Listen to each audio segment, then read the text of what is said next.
Hello class 11th. Welcome to the online tutorial sessions for business studies. In today's video we are going to continue our fourth chapter, which is business services, and in the previous video we studied about the accounts of the commercial banks, under which we were completing the functions, right? The functions of the commercial banks. The first function which we completed was the acceptance of deposit. Now, apart from acceptance of deposit, there are so many other business services which a bank provides to the customer. The second business service which a commercial bank provides is the advancing of loans. Now, the bank provides different kinds of loan. It could be short-term loans, medium-term loans, or long-term loans to the customer at a certain interest rate, right? So there are basically three types of loans: short-term loans, medium-term loans, and the long-term loans. Now, these are the loans. Second function was the advancement of loans. Now, there are so many other business services which will be conducted under the third function of the bank, which is other banking services. Now, under the other banking services, there are so many services which are like bank draft, bank check, bank overdraft, cash credit, RTGS, NEFT, and there are so many, and the list goes on. So, we'll start with the first one, which is bank draft under the other bank services.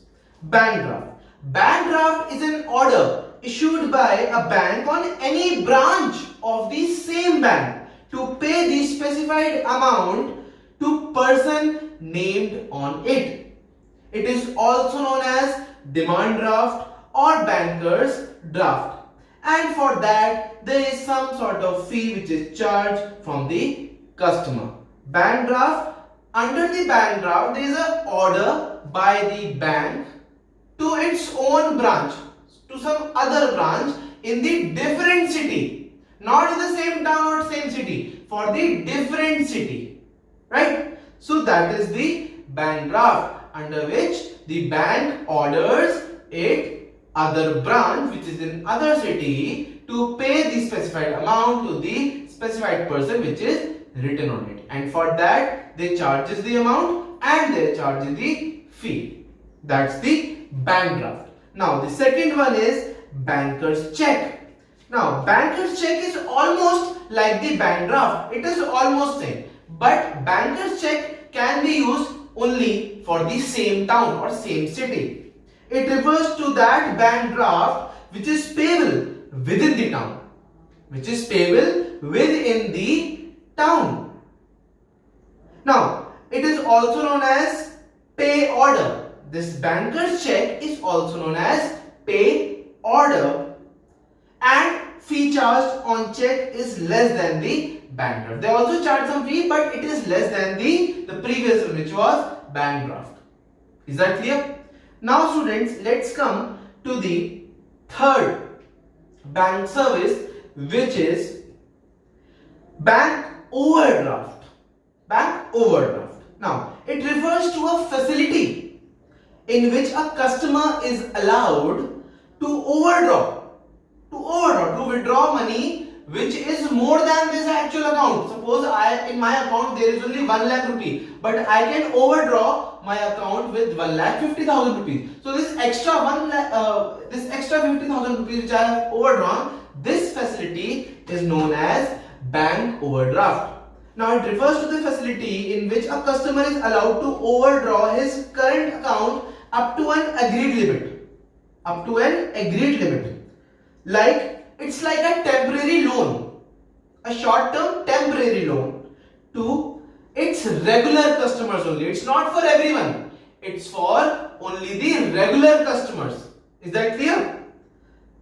This for the regular customers, and this facility is only after taking some personal guarantee. The customer has to give some personal guarantee or some security that they will definitely going to pay in the near future. So this is your bank overdraft. It gives, the bank provides this facility to the certain members, regular members, to which they have faith that they will repay that money. in some case, and it is applicable only for the current account, not for the saving account. Current account, they can overdraw. This is basically for the businessman, right? For the businessman, this facility is allowed. Now the fourth one is cash credit. Cash credit. Now basically cash credit refers to a loan given to the borrowers against his current assets. Is that clear? Cash credit refers to a loan. Cash credit means to providing loan to the borrowers against his current assets like shares, stock, bonds, etc. Now, for that a credit limit is sanctioned. They have to tell what is the credit limit, up to what limit they can take the credit amount, and that amount is credited to straight to your account. Whatever you have taken as the cash credit, that is credited to your account, and interest is charged on the amount which is withdrawn. Amount is the interest on that amount which you have withdrawn. Only on the withdrawn money there will be interest rate. So students, that's all for your other banking services. Now, there is one more banking service which is e-banking or electronic banking. Now, this you will be studying in the next video, under which there are so many types of digital payments, and you will study about that in the next video. So I hope you have understood all the functions of a bank provides, right? So that's all for this video. Let's find today's session. Stay home, stay safe, and see you soon.